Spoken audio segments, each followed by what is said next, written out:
Bom, mas como se diz na gíria, grão a grão, zero...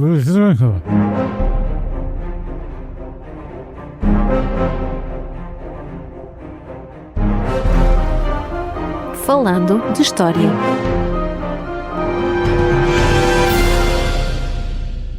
Olá a todos e bem-vindos ao episódio 104 do podcast Falando de História. Eu sou Paulo M. Dias e comigo está, como de costume, Rogério Luís Jesus.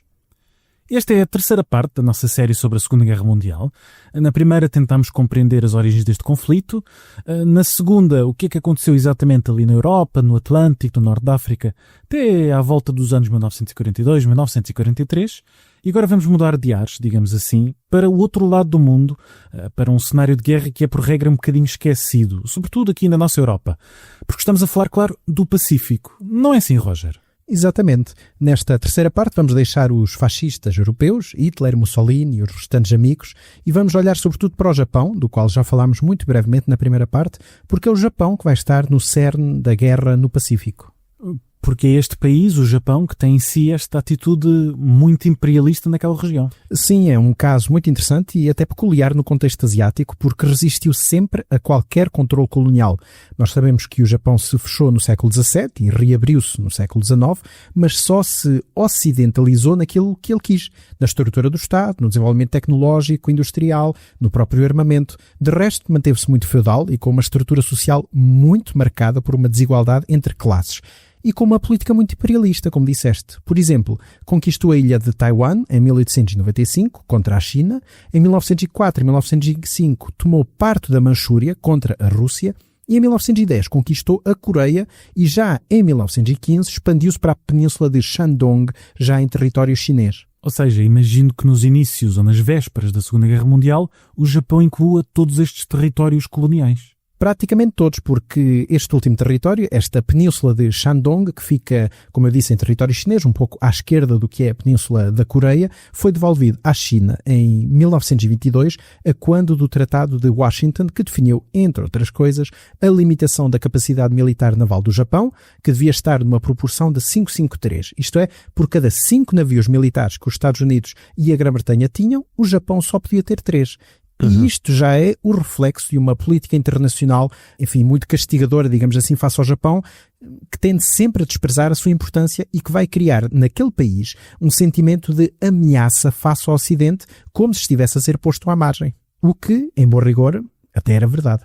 O que é também algo que vimos acontecer na Europa do período, um descontentamento e uma desconfiança face a outros países. Exatamente, e isso vai ter um impacto interno muito grande, porque a década de 1930 vai ser muito conturbada no Japão, com várias tentativas de golpes, contra-golpes, de vários movimentos nacionalistas, que vai levar à radicalização da política japonesa e ao controle da política externa por parte das Forças Armadas. E isto quer dizer que o imperador e os próprios ministros estavam à margem, ou praticamente à margem disso mesmo, dessa política expansionista? Em certa medida sim, mas não é só não controlar como acabar por anuir, por aceitar esta política mais agressiva. A China, por exemplo, sofreu bastante à mão dos japoneses neste período. Diga-se que a China não era ainda o gigante que viria a ser, neste momento era um país muito fragmentado, uma república desde 1911, comandada pelo Partido Nacionalista e Anticomunista, o Kuomintang, e pelo seu líder, o famoso Chiang Kai-shek, que décadas depois viria a ser derrotado por Mao Tse-tung e por se mudar para a ilha de Taiwan. E, aliás, depois disso até acabou por abrir um franchising de lavagem de roupa a seco chamada Sinkai-shek. Mas pronto, esta China, dividida ainda em muitos senhores feudais, pouco unificada, vai entrar em rota de colisão com os japoneses, porque os japoneses querem alargar-se precisamente na região. Em 1931, os japoneses invadem parte da Manchúria, conquistam algum deste território e em 1937 tomam Xangai e Nanquim, que é a capital chinesa nesse momento. Mas quando digo tomam, é realmente no sentido da conquista militar pura e dura, com uma política de matança e de imposição do conquistador. Estima-se que tenham morrido na conquista de Nanquim entre 150 a 200 mil pessoas, além de se ter assistido à violação de cerca de 20 mil mulheres com descrições horripilantes. Bom, estamos perante verdadeiros crimes de guerra. Claro, e não só conquistavam cidades, como tinham uma política de terra queimada, de destruição total, e o governo chinês de Chiang Kai-shek não tinha condições para se opor, e quando se opunha era também através desta política de terra queimada. Por exemplo, em 1938 destruíram os diques do Rio Amarelo para tentar travar o avanço japonês, o que levou à morte de 500 mil pessoas na região, chineses, não é? E entre 3 a 5 milhões de refugiados e responsável por fomes inacreditáveis nos anos seguintes. Bom, realmente uma resposta que não foi lá muito bem pensada, não é? Parece que não, mas são respostas desesperadas perante um inimigo implacável que, em junho de 1938, toma Wuhan, um importante centro político e económico, e que nós hoje conhecemos porque foi daí, não é, que surge o Covid e se espalhou há uns anos atrás. Mas isso não chegava para os japoneses, que começam a expandir-se para norte, em direção à Mongólia e à União Soviética, o que vai resultar na batalha de que falei no nosso primeiro episódio desta série, a famosa Batalha de Khalkhin Gol, em agosto de 39, na qual os nipónicos foram derrotados pelos soviéticos, o que os levou a assinar um pacto de neutralidade com os russos e a mudar a política mais para sul. Ou seja, mais para o Oceano Pacífico. Exatamente. E o plano começa a ser delineado no verão de 1940, por vários motivos. Um deles é que a França e a Holanda foram derrotados por Hitler, como tu explicaste no nosso último episódio, e por isso não podem prestar grande atenção às suas colónias, que é basicamente a Indochina e as Índias Orientais Neerlandesas, que hoje em dia a Indochina, enfim, é parte do Vietnã, e as Índias Orientais Neerlandesas é, grosso modo, a Indonésia. E o outro é que os Estados Unidos, para apoiar a China, tinham colocado uma série de sanções ao Japão em 1940 e 1941 que embargavam o acesso a combustível, a querosene, ferro fundido, aço e uma série de outros materiais. E isso teve um impacto pesadíssimo para o Japão, porque 33% das importações japonesas vinham dos Estados Unidos, incluindo 90% do petróleo que chegava ao arquipélago. É bom, porque realmente essa era a ideia, não é? Pressionar o Japão a negociar com a China através deste embargo, destas sanções. Sim, mas não só, porque em meados de 1940 o Japão vai então ocupar a Indochina francesa, o que leva os Estados Unidos a impor ainda mais sanções. E é um efeito bola de neve. O que as sanções vão criar é pressão no Japão para este arranjar outra forma de obter matérias-primas e a outra forma é expandir o Império do Sol Nascente. Ou seja, conquistando mais território. Mais conquistas em praticamente todas as direções. Incluindo, imagino, contra os próprios Estados Unidos da América. Sim, mas aí a ideia não era iniciar uma guerra prolongada contra os Estados Unidos, mas atacar de uma forma tão repentina, devastadora e destrutiva que este país fosse imediatamente forçado a negociar. Porque, em parte, esta era a experiência japonesa dos inícios do século XX, quando eles sitiaram a cidade russa de Port Arthur, ou Lushankau, de tal maneira que levou os russos a negociar logo. E esta grande vitória ficou na memória japonesa e era o que eles queriam repetir. E é esse então o motivo do famoso ataque a Pearl Harbor, no Havaí. É esse o objetivo, sim. Como o porto de Pearl Harbor tinha uma parte da frota americana do Pacífico ancorada, seria atacada pela Força Aérea japonesa, até porque é um porto pouco fundo para uma batalha naval clássica. A questão aqui é que este ataque não seria isolado, porque no mesmo dia os japoneses atacariam ainda outras ilhas americanas no Pacífico, como por exemplo Midway e Wake, e avançariam para Hong Kong, para as Filipinas e para a Malásia. Ou seja, isto quer dizer que é um plano de expansão imperial complexo, não é só um ataque a Pearl Harbor, não é um caso isolado. Precisamente, e é um plano que começa a ser organizado em meados de 1940. O que acaba por mostrar que isto foi preciso uma grande preparação. O ataque a Pearl Harbor, se bem me lembro, só se deu a 7 de dezembro de 1941. Claro, estamos a falar de planear um ataque em grande escala que necessitava de um reconhecimento do território, envolvia outras questões, como desde já não é a diplomacia, porque ao mesmo tempo que se planeava o ataque, os embaixadores japoneses nos Estados Unidos tentavam chegar a um acordo, mas já sabiam que eram apenas negociações para fazer tempo, enquanto eles próprios estavam a preparar a guerra. Porque a guerra aparentemente já seria inevitável, não? Essa é sempre uma pergunta complexa, porque eu não sei se era assim tão inevitável. Há historiadores que dizem que se os Estados Unidos tivessem sido mais flexíveis com o Japão, em termos de política externa, que tudo teria sido diferente. A verdade é que é difícil, como sabemos, não é, fazer estes exercícios de história contrafactual. O que sabemos é que o ataque foi planeado para 7 de dezembro e que, na realidade, houve vários indícios em Pearl Harbor que algo estava para acontecer. Houve transmissões que se descodificaram indicaram que podiam levar a supor que haveria um ataque, foram avistados periscópios de submarinos japoneses que estavam na Baía de Pearl Harbor escondidos e não foram tomadas medidas defensivas. Ou seja, os Estados Unidos da América podiam ter defendido melhor o porto, mas desvalorizaram estes indícios de que algo poderia acontecer e, além disso, o presidente americano Roosevelt ainda acreditava que as regras da guerra seriam respeitadas, ou seja, que haveria primeiro uma declaração de guerra oficial e depois, então, começariam os ataques e não um ataque surpresa do Japão. E daí então que esta base de Pearl Harbor no Havaí estivesse relativamente indefesa, pouco preparada para um ataque japonês. Mas afinal, quantos aviões japoneses é que acabaram por atacá-la? Foram mobilizados 350 aviões de vários tipos que atacaram em 2 vagas distintas, que chegaram à ilha de Oahu, onde está o porto de Pearl Harbor, às 7h40 da manhã. Isto pouco depois do nascer do sol. O objetivo era apanhar realmente os americanos de surpresa. E conseguiram apanhar toda a guarnição militar desprevenida. Atacaram-se as pistas aéreas, os depósitos militares e o porto, afundando uma série de navios, e já a segunda vaga de aviões chegou pouco tempo depois, mas aí já houve reação e alguma defesa americana, porque repara que quando a primeira vaga chegou, muitos achavam que era um exercício militar ou algo parecido. Até que começaram, imagino eu, a cair as bombas. Pois claro.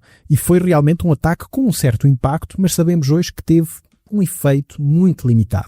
Os Estados Unidos da América perderam apenas 3 couraçados, o Arizona, o Oklahoma e o Utah, todos eles com mais de 25 anos, mas os porta-aviões não estavam em Pearl Harbor, por isso safaram-se, e esse era o cerne da frota do Pacífico.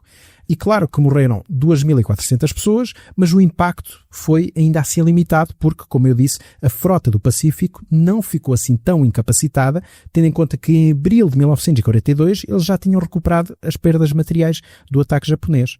Do lado nipónico, perderam-se 150 pilotos, o que era um número considerável, porque os pilotos constituíam a elite da elite das Forças Armadas japonesas. E o Japão contava nesse momento só com 2.000 pilotos, portanto, 150 pilotos ainda era um rombo com alguma dimensão.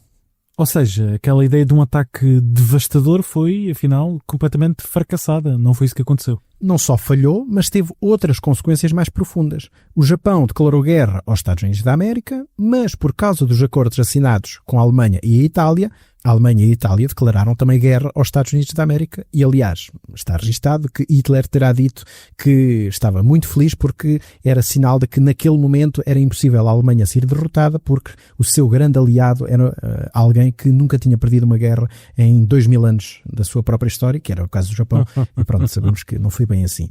E isso realmente foi um erro tremendo, porque logo no final de dezembro há a chamada Conferência de Arcádia, em Washington, D.C., entre os Estados Unidos da América e a Grã-Bretanha, que definiram a estratégia de guerra na Europa e no Pacífico, e a primeira coisa a definir foi a política de Germany First, ou seja, a Alemanha primeiro. Isto quer dizer que primeiro iriam concentrar-se em derrotar o Terceiro Reich e Hitler, para depois então se virarem para o Pacífico. E isto porque o eixo cometeu outro erro. Subestimou a capacidade industrial e militar dos Estados Unidos, que vieram mudar completamente o que estava em causa. Nazis e fascistas a cometerem erros, quem diria? Já viste? Quem diria? Mas o facto é que o Pacífico não é esquecido todo, não é? Não se esperou pela derrota da Alemanha nazi para se começar a fazer frente a este avanço japonês? Claro que não, porque, como eu disse, o ataque a Pearl Harbor não foi a única coisa que aconteceu naqueles dias. O Japão tomou a base norte-americana de Guam, no Pacífico, bem como Hong Kong, que caiu a 25 de dezembro. Hong Kong estava nas mãos dos ingleses. Eles avançaram ainda para a Tailândia e para a Malásia, bem como para as Filipinas, que caiu no início de janeiro. E é preciso notar que neste período as Filipinas estavam sob a administração dos Estados Unidos, desde os finais do século XIX. E não ficamos só por aqui, porque no início de 1942 ainda tomam as Índias neerlandesas, lá está a Indonésia, Timor português e avançam pela Birmânia no Golfo de Bengala. Ou seja, isso quer dizer que entre o ataque a Pearl Harbor em dezembro de 1941 e os primeiros meses de 1942, o Império Japonês vai controlar grande parte da Ásia Oriental. Sim, o que é um espaço impressionante, mas o Japão tinha capacidade para isso. Em 1937 tinha uma população de 70 milhões de habitantes e nós sabemos que cerca de 12 milhões de homens foram mobilizados para a guerra até 1945.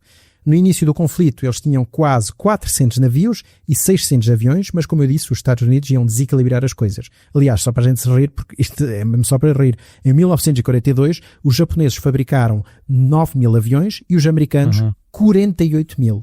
É obra. E durante toda a guerra, a Marinha Nipónica contou com 14 porta-aviões e os Estados Unidos, no total, com 104. Bom, realmente é uma disparidade impossível sequer de imaginar. Obviamente, mas como eu disse, eles subestimaram a resposta americana e em todo o caso o espaço de ação era tão grande que tiveram de preparar muito bem as campanhas.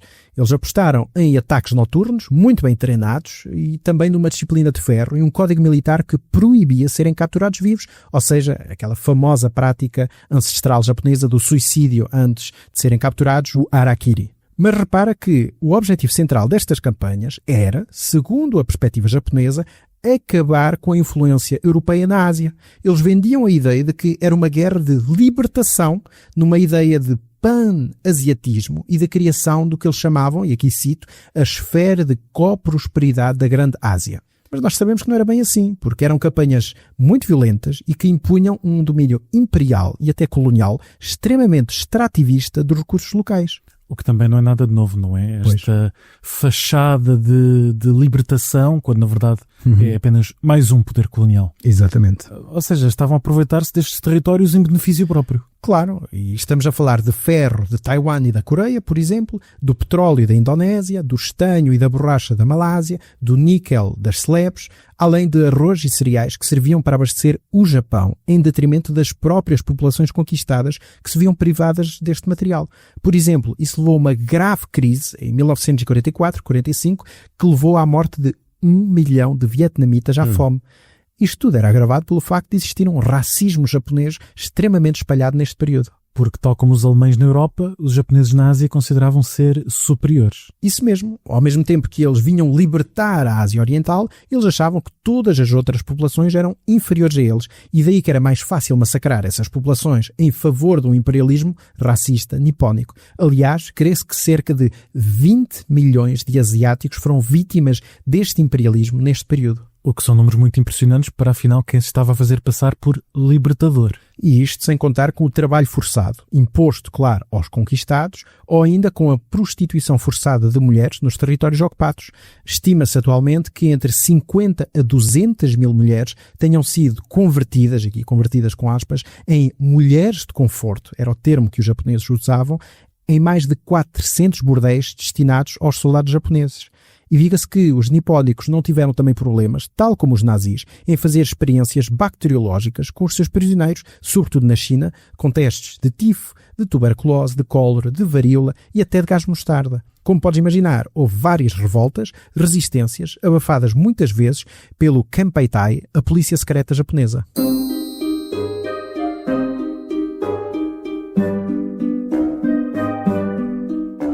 Interrompemos por um bocadinho o nosso episódio para deixar um apelo aos nossos ouvintes. Não é assim, Roger? Sim, o podcast Falando História é um projeto independente, como todos sabem, e por isso, se os nossos ouvintes quiserem apoiar-nos e contribuir para a manutenção deste nosso podcast, podem fazê-lo através da plataforma Patreon em patreon.com/falandohistoria. E claro, deixamos este link na descrição do episódio, onde podem encontrar toda a informação necessária para fazer parte da nossa comunidade. E agora, regressamos ao episódio. Bom, já vimos aqui os inícios do Império Japonês, com esta expansão na Ásia, China, Indonésia, Indochina, o ataque aos Estados Unidos, e agora estamos então em 1942, com o Japão a dominar um grande território, esta região praticamente toda, o que é também um risco, é muita gente para governar, para controlar. E esse é um problema real para o Japão, e há muitos debates internos, porque o exército quer parar a expansão para consolidar este domínio, mas a marinha japonesa quer continuar a avançar para as áreas de influência anglo-americanas. E começa-se a perceber que se calhar não foi tão boa ideia quanto isso atacar os Estados Unidos, porque estes vão retaliar rapidamente. Em abril de 42, 16 bombardeiros B-25 vão atacar as cidades de Tóquio, Nagoya e Kobe, num ataque surpresa, que teve de ser muito bem treinado, porque tiveram de percorrer mais de 3.000 km para lá chegar, parte deles num porta-aviões e o resto, obviamente, não é para chegar por via aérea para atacar estas cidades, e tiveram de seguir para a China, porque não tinham combustível para voltar para trás, isto para tentar aterrar numa zona amigável aos americanos, para os pilotos serem recolhidos, e aliás, grande parte das populações chinesas que ajudaram estes pilotos acabaram por ser chacinadas pelos japoneses, mas, como podes ver, os americanos estavam a retaliar rapidamente. Pois, porque se percebe que isto não é exatamente um ataque com grandes propósitos estratégicos, é sim uma vingança para demonstrar que os americanos, depois de Pearl Harbor, estão prontos para a guerra. Sim, e é um aviso de que eles também tinham capacidade para este tipo de ataques. E daí que o Japão delineou um plano de defesa do seu arquipélago e das suas conquistas. Uma parte do plano passava pela expansão para sul, ou seja, tomando parte da Nova Guiné, para ameaçar as linhas de abastecimento da Austrália com os Estados Unidos da América, e a outra por conquistar a ilha de Midway, no meio do Pacífico, também para interferir nas bases americanas da região. E este plano levou a que o Japão apostasse num ataque de larga escala em Midway, a tal ideia de infligir uma derrota tão grande que forçasse a negociar. A famosa Batalha de Midway. Ora, nem mais. A marinha japonesa mandou 200 navios, incluindo 8 porta-aviões, 11 couraçados, 22 cruzadores, 65 contratorpedeiros e 20 submarinos, que eu imagino que os nossos ouvintes não saibam muito bem as diferenças entre estes navios, mas bom, são navios grandes, vamos chamar assim, e só pelo número de navios se percebe que realmente é muita coisa. Só que eles tiveram um grande azar, é que os americanos conseguiram descodificar as mensagens japonesas e perceber que o ataque era ali, em Midway. Daí que conseguiram reforçar e preparar a defesa com 3 porta-aviões, 4 cruzadores, 12 contratorpedeiros e derrotar o Japão na batalha que se deu no início de junho de 42, onde os nipónicos perderam 4 porta-aviões e um cruzador, e novamente aqui há uma perda material, mas também uma perda pessoal, porque morreram 121 pilotos e o pessoal da manutenção aeronáutica e esse pessoal técnico fazia muita falta. São perdas muito pesadas. Perderam metade dos porta-aviões, não é? E, portanto, imagino que este seja um momento central nesta guerra pelo controle do Pacífico. Foi um momento relevante e que ajudou os Estados Unidos a consolidar as suas forças, mas nós sabemos hoje que podia ter sido muito mais relevante se, por exemplo, a Marinha americana tivesse perseguido a japonesa depois do ataque. Só que, enfim, eles não tinham certeza sobre as forças que poderiam afrontar, então eles decidiram não atacar. E nesse momento o perigo era mais a sul, na Austrália, já que os japoneses tinham bombardeado Darwin, no norte da Austrália, em inícios de fevereiro e avançavam a grande ritmo em direção à Nova Guiné, e os australianos sentiam-se completamente abandonados. Mas porquê bombardear Darwin? Os japoneses não acreditavam na teoria da evolução? Exatamente. Que piada. Parece que não esperavas tu. Verdade, verdade. Que piada, nice. Essa vou manter. Bom, mas então afinal sentiam-se abandonados exatamente por quem? Pela Grã-Bretanha, já que a Austrália fazia parte da Commonwealth e tinham direito a ser defendidos. Só que, como eu disse, a prioridade era a guerra na Europa. E, além disso, mais locais do Império Britânico estavam sob ataques. A Índia, através da ocupação japonesa da Birmânia, Hong Kong, entre outros sítios. Só que, em janeiro de 43, na chamada Conferência de Casablanca, é que ficou decidido que o Reino Unido ocupava-se da China, da Índia e da Birmânia, e os Estados Unidos estavam responsáveis por gerir a defesa do Pacífico. Nisso, os Estados Unidos já estavam preparados porque tinham dividido 2 zonas operacionais em abril de 42. Uma entregue ao exército, sob o comando do general MacArthur, que comandava as Filipinas e teve que sair das Filipinas quando os japoneses chegaram, e ele há toda uma cena épica e icónica em que ele sai das Filipinas a prometer regressar, I'll be back, um pouco como o Exterminador, mas neste caso ele efetivamente regressou, bem, o Exterminador também, mas pronto, mas isso é outra questão. Mas, portanto, e a outra zona era da responsabilidade da Marinha sob o almirante Nimitz. Bom, então imagino que tivessem um plano para expulsar os japoneses e evitar esta sua expansão para sul, para perto da Austrália. Sim, mas em diversas fases e demorou muito tempo. Os japoneses tinham tomado Buna e o chamado Trilho de Kokoda, na Papua Nova Guiné, em julho de 42. Os australianos demoraram meses para expulsar os japoneses do local, lá está, com o apoio dos americanos, o que eles só conseguiram em janeiro de 43, depois dos japoneses perderem 14 mil homens. Mas há uma série de operações que ocorrem ao mesmo tempo neste período. Repara que os japoneses também tinham tomado a ilha de Guadalcanal, no arquipélago Salomão, ali ao lado.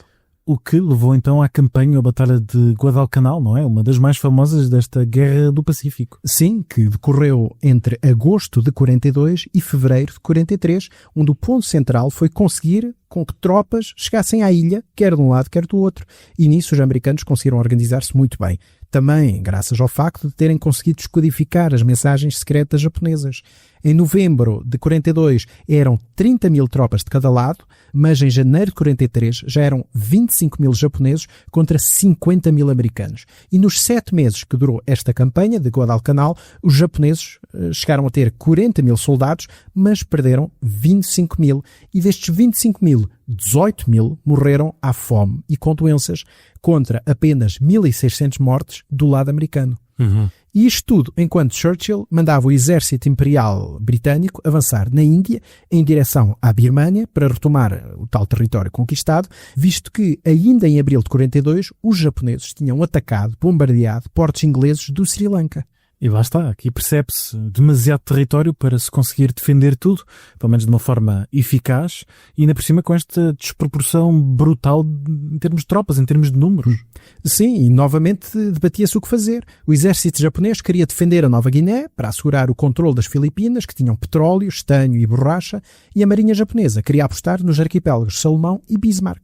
E os americanos tinham a mesma dúvida, ou recuperar a Nova Guiné, ou ir pelo Pacífico até às Ilhas Marianas para ter uma base perto o suficiente para bombardear o Japão.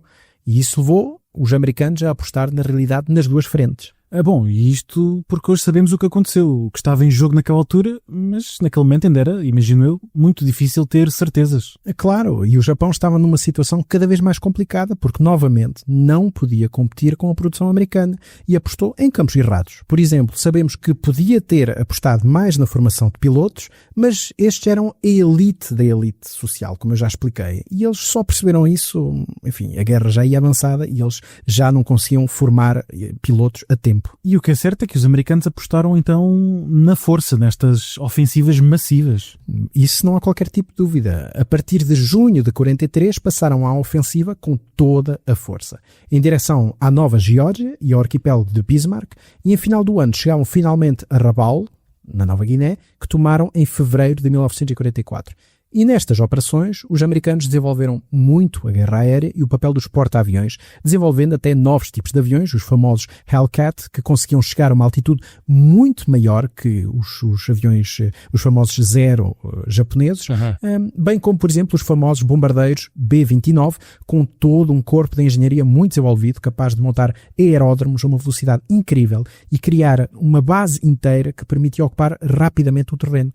Sem esquecer que passaram a usar a técnica de bombardeamento chamada skip bombing, que não é mais do que voar a baixa altitude e largar a bomba de maneira que esta faça ricochete na água até atingir o alvo, que na maioria dos casos era o costado do navio, a parte lateral. E que, curiosamente, e eu não referi isto na altura, mas agora faz todo o sentido, que era algo que os britânicos já faziam na Europa também, e também usaram para, por exemplo, afundar o Bismarck, de que falámos aqui no nosso segundo episódio, e para atacar as próprias barragens alemãs a dada altura da guerra. Mas focando-nos novamente na Ásia, como é que estava o cenário noutros territórios? Olha, os ingleses tentavam apoiar a recuperação do terreno na Birmânia e na China, mas muito lentamente e nem sempre com os efeitos desejados. De tal maneira que, entre abril de 44 e o final desse ano de 44, o Japão até conseguiu ainda mais terreno na China, ocupando praticamente toda a costa oriental na chamada Operação Ichigo. O que afinal mostra que o Japão não estava assim tão subjugado quanto isso em 1944. Ainda não. Começava, claro, a fraquejar, mas ainda tinha muito para dar. E a Marinha Americana, liderada por Nimitz, tinha optado por esta estratégia que eles chamam de salto de range, isto é, ir saltando de ilha em ilha, recuperando aos poucos o território, e assim iam cobrindo aos poucos todo o Pacífico. Eles tomaram Guam e Tinian em agosto, já nas Ilhas Marianas, e em setembro começou a conquista da ilha de Pelelu, nas Ilhas de Palau, que tinha uma base aérea muito relevante para se conseguir avançar para as Filipinas. Esta operação foi pesadíssima para os americanos, que suportaram por vezes temperaturas de 46 graus, isto num clima sufocante de umidade, e demoraram 10 semanas para tomar aquela ilhota, que é uma ilhota. Os nossos ouvintes podem ir ao Google Maps e procurar pela ilha de Pelelu, nas Ilhas de Palau, e ver que é uma ilhota, é uma coisa inacreditável. E sofreram 1000 mortos por aquele pedacinho. Já os japoneses perderam 10 mil soldados, visto que eles estavam completamente entrincheirados em grutas e em túneis. Bom, mas como se diz, grão a grão, os Estados Unidos recuperam o Pacífico. Sim, eu acho que é mais ou menos assim o ditado popular.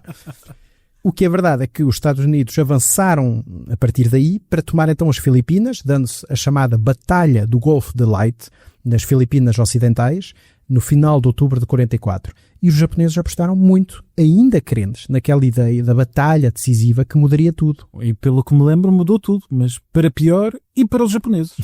Sim, acertaste completamente. Os japoneses perderam 4 porta-aviões, 3 coraçados, 6 cruzadores pesados, 4 cruzadores ligeiros e 13 contratorpedeiros, que é uma perda considerável e da qual eles nunca viriam a recuperar.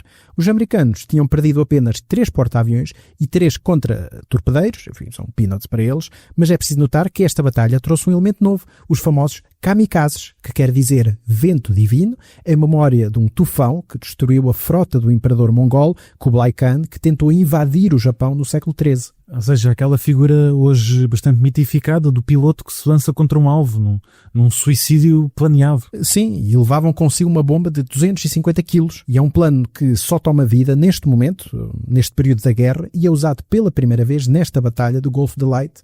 São verdadeiros aviões suicidas.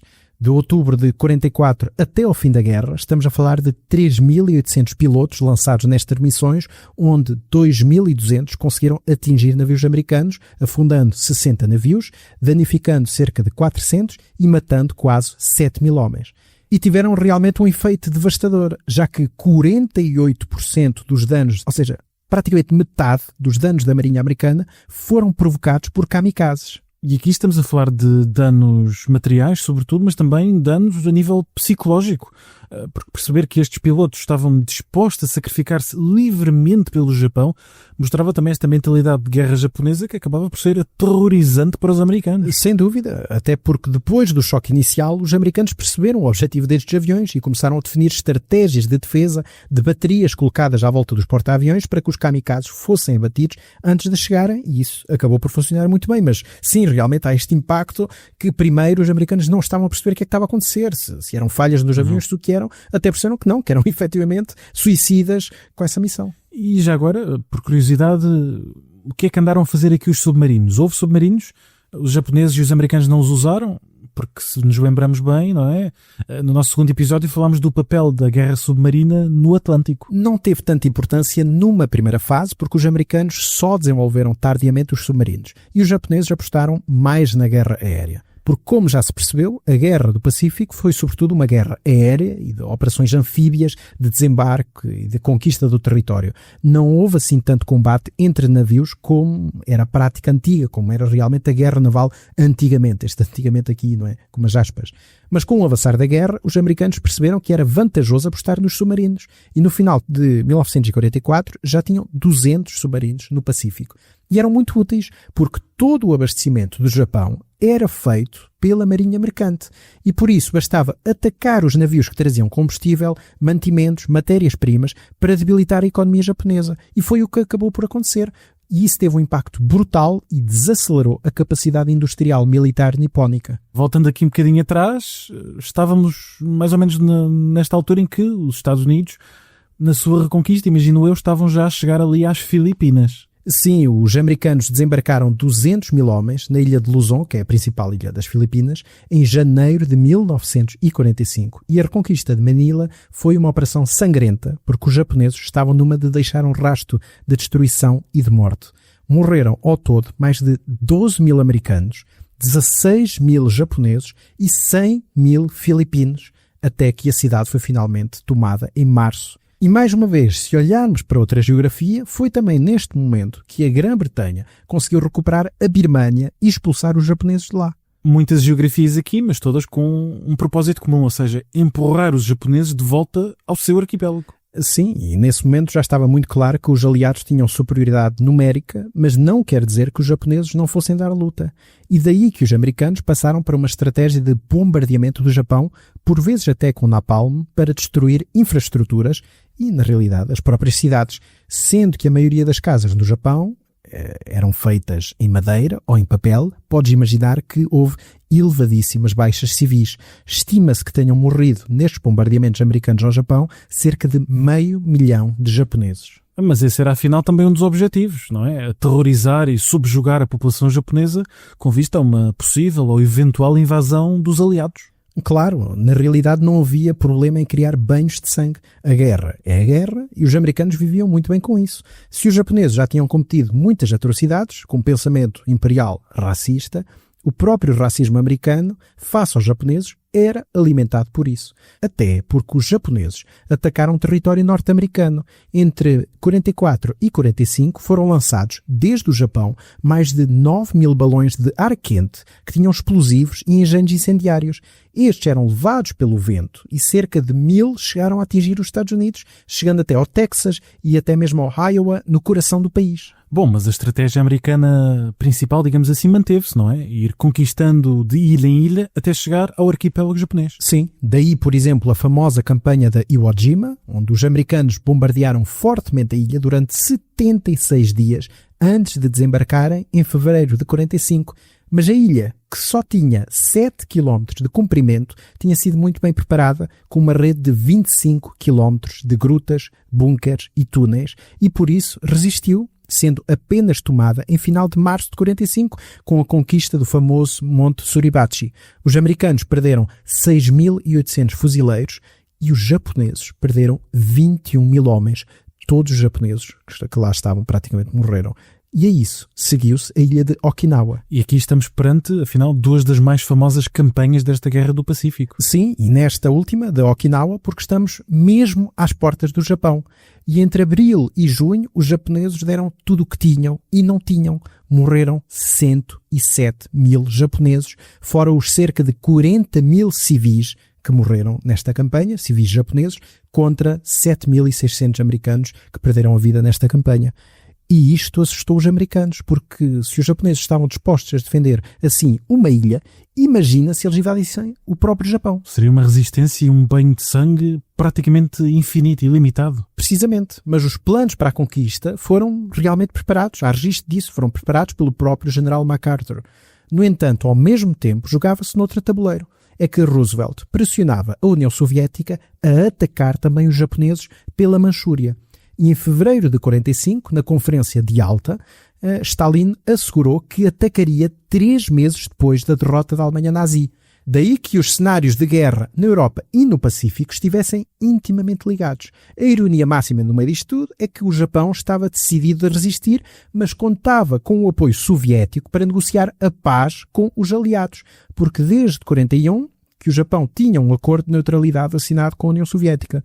Mal sabiam eles que o Kremlin começou a preparar a campanha na Manchúria a partir de março de 45, tendo em agosto 1,5 milhão de soldados já no leste. Mas no meio disto há uma arma que vai mudar tudo. E quando digo tudo, é o curso da guerra e eu até diria da própria história da humanidade até aos nossos dias. Ou seja, a bomba atómica. A bomba atómica, sim. Depois do ataque a Pearl Harbor, o presidente Roosevelt resolveu imediatamente investir nesta ideia, criando em janeiro de 42 um grupo de investigação liderado pelo famoso físico Robert Oppenheimer, chamado Manhattan Engineer District, que depois ficou conhecido pelo Projeto Manhattan.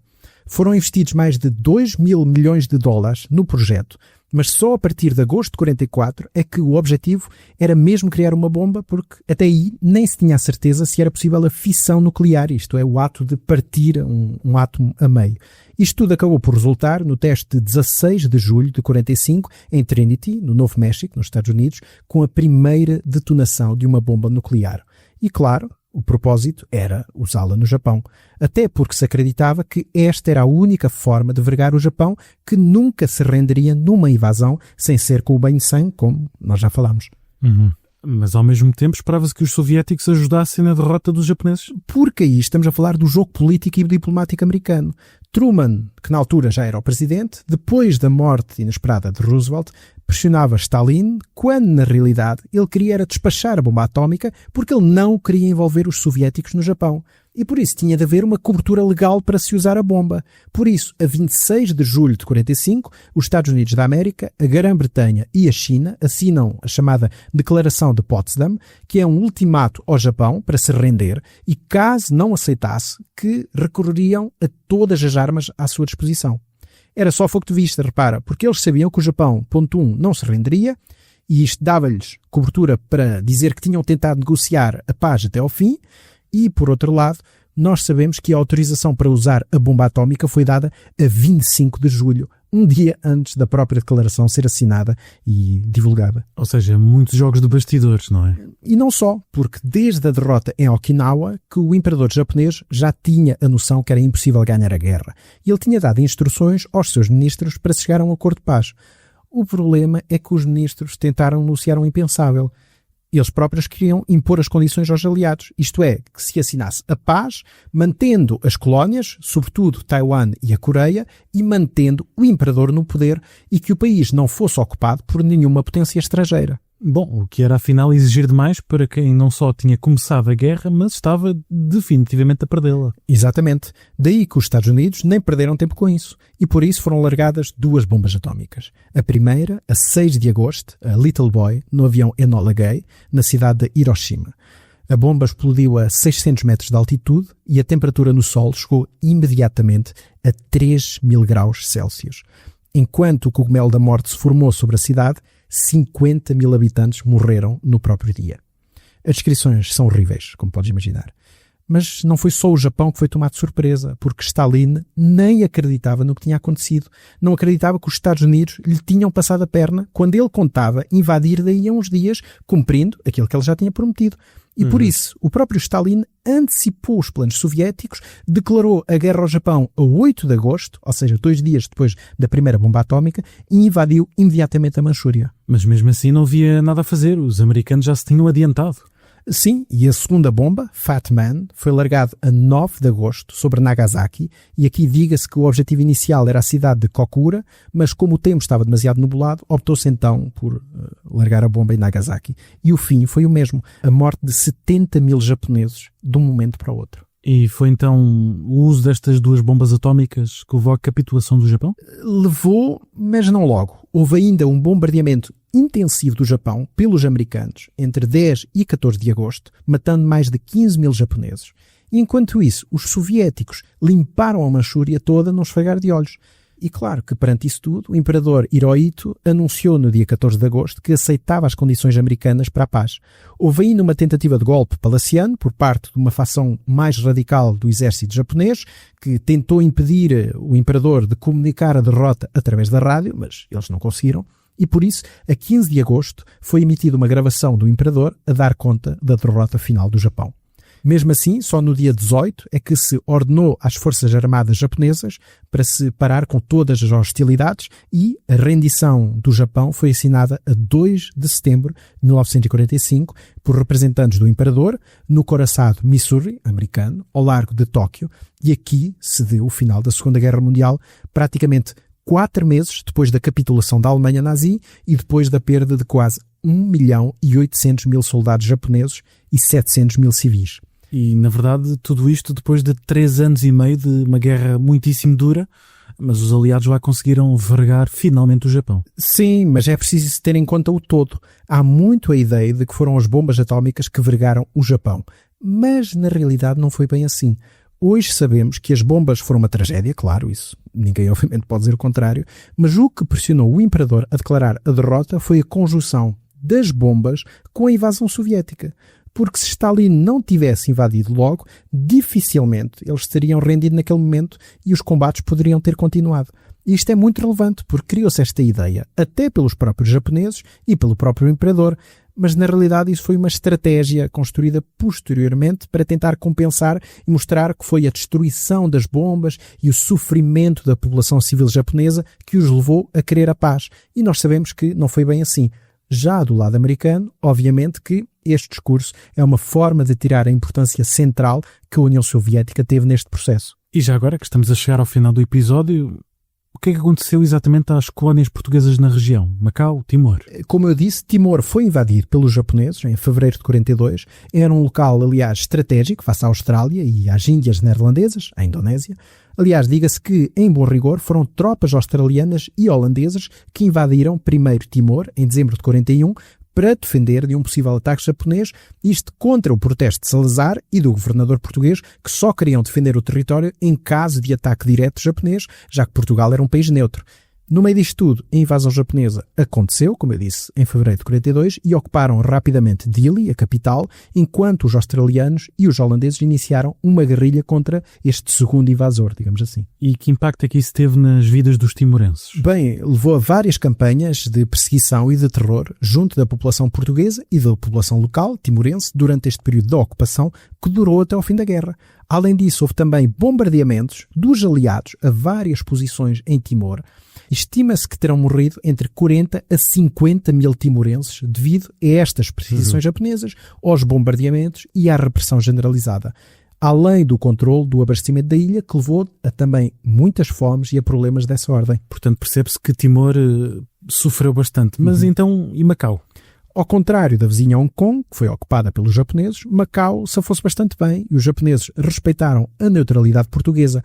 Aliás, Macau acabou por crescer muito durante a guerra, tendo em conta que recebeu muitas vagas de refugiados que vinham um pouco de todo lado. E realmente percebe-se que esta guerra no Pacífico, apesar de muito diferente do que, como vimos no episódio anterior, se foi passando na Europa, no Atlântico, no Norte da África, foi também extraordinariamente sangrenta e violenta e também com consequências bastante significativas, algumas das quais ainda vivemos hoje com elas, como disseste, com uma bomba atómica. Sim, exatamente. E lá está, é um cenário muitas vezes esquecido cá na Europa, quer dizer, em Portugal é quase desconhecido porque não temos praticamente nada a ver, a não ser com o caso de Macau e Timor, mas é um cenário de guerra que foi muito difícil, quer dizer, qualquer uma destas campanhas, sobretudo nas pequenas ilhas, Guadalcanal, Guam, Pelelo, como eu disse, entre tantas outras, a própria Papua Nova Guiné, foram cenários muito difíceis e que representam bem o que foi o esforço de guerra para realmente derrotar o Japão no Pacífico. E em termos de sugestões de leitura para quem queira saber um bocadinho mais sobre esta guerra no Pacífico?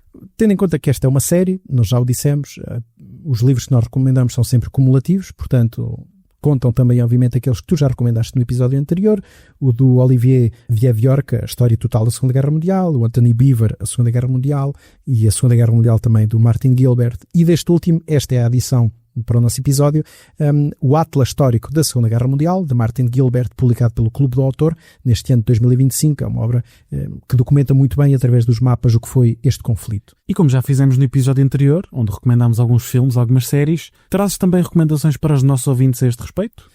Bem, tal como disseste no último episódio, há muitas séries, muitos filmes, enfim, nós poderíamos fazer um episódio só sobre filmes e séries sobre a Segunda Guerra Mundial, e há aqui muitos que eu vou recomendar e outros que eu não vou recomendar porque são maus, ou porque, obviamente, estaríamos aqui mais uma hora só a falar, como eu disse, de filmes e de séries. A primeira coisa que eu recomendo é uma série, uma excelente série, chamada O Pacífico, de 2010, que é a série irmã de uma outra série que eu acho que tu vais recomendar, que é o Band of Brothers. E esta série, O Pacífico, passa por vários cenários desta guerra do Pacífico, onde revela bem o que foram estas campanhas, o que foi esta frente do outro lado do mundo. Who lit this flame in us? Because I have you, nothing can touch me. No hurt, no grief, not even death. Depois, em termos de filmes, obviamente, há muitos. Um que eu recomendo vivamente é um chamado The Thin Red Line, que em português é A Barreira Invisível, de 1998, realizado por Terrence Malick, que está atualmente na Disney Plus, para quem quiser ver, e é sobre a campanha de Guadalcanal, um filme muito, muito bom, pela imagem, pela banda sonora do Hans Zimmer e sobretudo pela dimensão humana que dá à guerra. É um dos melhores filmes, não só da Segunda Guerra Mundial, mas da guerra em si, do que é a guerra, que já foram feitos. If I go first, I'll wait for you there. On the other side of the dark waters. Why should I be afraid to die? I belong to you.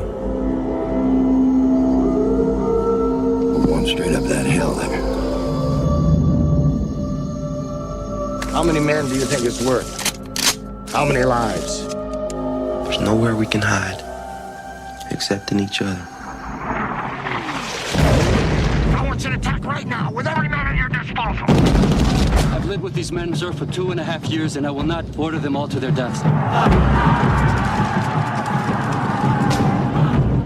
A minha outra recomendação é uma parelha, que são os dois filmes realizados por Clint Eastwood, que é o Letters from Iwo Jima, Cartas de Iwo Jima, e o Flags of Our Fathers, As Bandeiras dos Nossos Pais, que retrata precisamente a conquista de Iwo Jima, um do ponto de vista japonês, o outro do ponto de vista americano.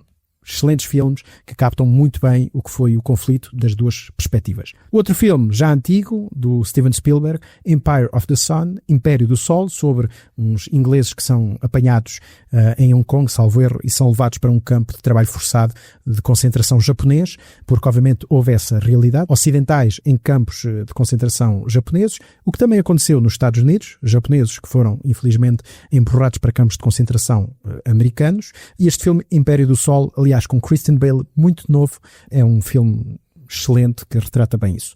O outro filme, um clássico dos nossos tempos, o Oppenheimer, do Christopher Nolan, obviamente sobre a bomba atómica e sobre todo esse processo. I don't know if we can be trusted with such a weapon. But we have no choice.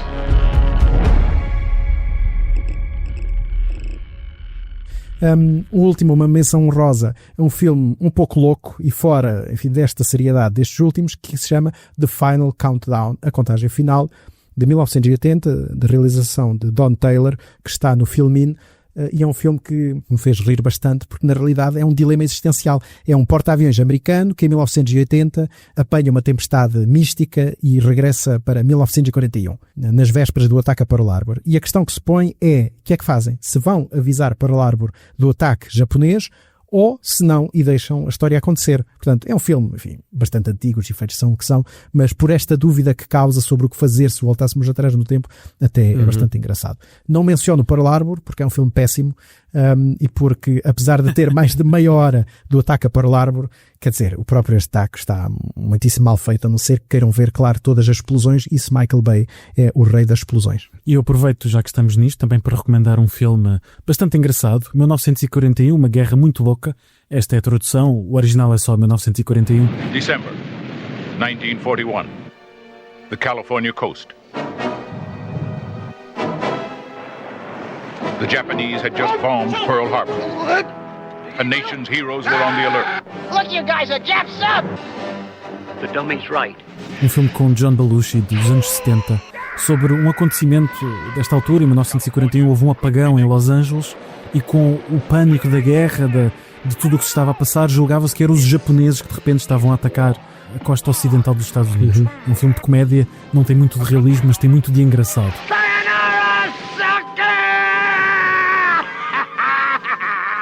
E também, já agora, como falámos do Guadalcanal, lembrar-me dos traumas de infância de jogar Medal of Honor Rising Sun, ou seja, o Sol Nascente, um jogo de 2003 em que tínhamos um nível horrível que era a Batalha de Guadalcanal.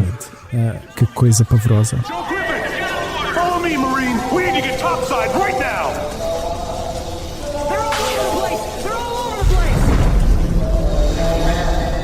Uma recomendação já muito antiga.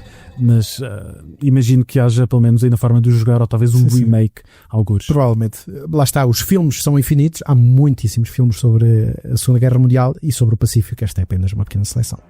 E por hoje é tudo. No episódio 104 do podcast Falando de História, continuamos esta nossa série sobre a Segunda Guerra Mundial, a propósito dos 80 anos do fim deste conflito. Já sabem, se quiserem contactar-nos, podem fazê-lo através do nosso e-mail em falandohistoriapodcast@gmail.com e se quiserem também juntar-se à nossa comunidade de patronos e contribuir para a manutenção do nosso podcast, podem fazê-lo através da plataforma Patreon, cujo link deixamos na descrição deste episódio. A edição de áudio é de Marco António. Vemos para a semana. Até à próxima. Até à próxima. Falando de História.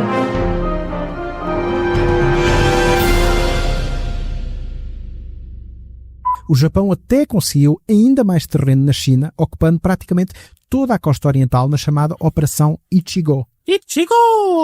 Mario! Mario! Mario! Here we go! Here we go! Toda a gente tem 12 anos aqui. Completamente.